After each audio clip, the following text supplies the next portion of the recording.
కూటమి ప్రభుత్వం ఏర్పడి ఈ రోజుకు 2 సంవత్సరాలైన సందర్భంగా వైఎస్ఆర్ కాంగ్రెస్ పార్టీ వెన్నుపోటు దినంగా భావించి మైదుకూరు నియోజకవర్గ వ్యాప్తిగా నిరసన దీక్షలు చేపట్టారు.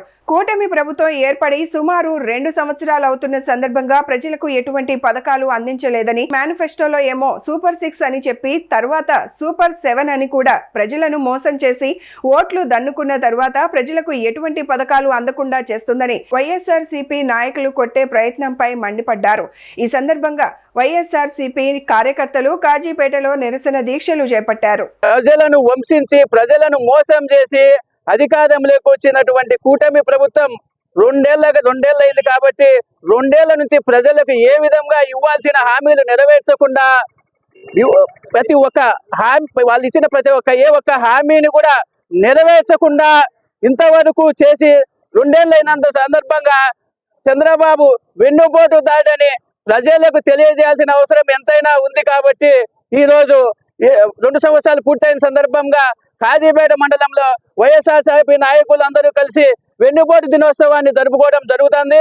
ఈ కార్యక్రమానికి వచ్చినటువంటి వైఎస్ఆర్సీపీ ప్రతి నాయకులు, కార్యకర్తలు, అభిమానులందరికీ కూడా ధన్యవాదాలు తెలియజేసుకుంటున్నా. ఈ కార్యక్రమాన్ని ఇంత దిగ్విజయంగా సక్సెస్ చేసేటువంటి ప్రతి ఒక్కరికి కూడా కృతజ్ఞతలు తెలియజేసుకుంటున్నా.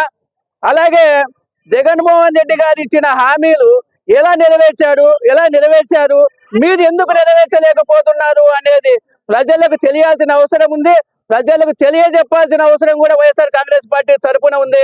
ఎవరైనా సరే మహానాడు ఒక పార్టీ జరుపుకుంటానంటే భారతదేశంలో ఏ పార్టీ అయినా సరే, స్టేట్ అయినా, సెంట్రల్ అయినా, ఏ పార్టీ అయినా సరే ఏమి చెప్పుకుంటారంటే వాళ్ళు చేసిన గొప్పతనాన్ని, వాళ్ళు చేసిన మంచిని ప్రజలకు చేరవేసే కార్యక్రమం తెలియజెప్పుకుంటారు. ఎవరైనా ఒక పార్టీ ఒక కార్యక్రమం జరుపుకుంటే ఈ మహానాడులో జగన్మోహన్ రెడ్డి గారిని ఏ విధంగా నిర్వీర్యం చేయాలా, ఏ విధంగా ప్రజల దృష్టిలో దుర్మార్గుడు, దోషుడని నిలబెట్టాలనే దాని మీద మహానాడు జరుపుకుంటారే తప్ప ప్రజలకు ఇచ్చిన హామీలు మేము ఎందుకు నెరవేర్చినది మీరు ఎందుకు మహానాడులో ప్రస్తావించుకోలేకపోతున్నారని చెప్పేసి కూటమి ప్రభుత్వాన్ని నిలదీస్తున్నాం.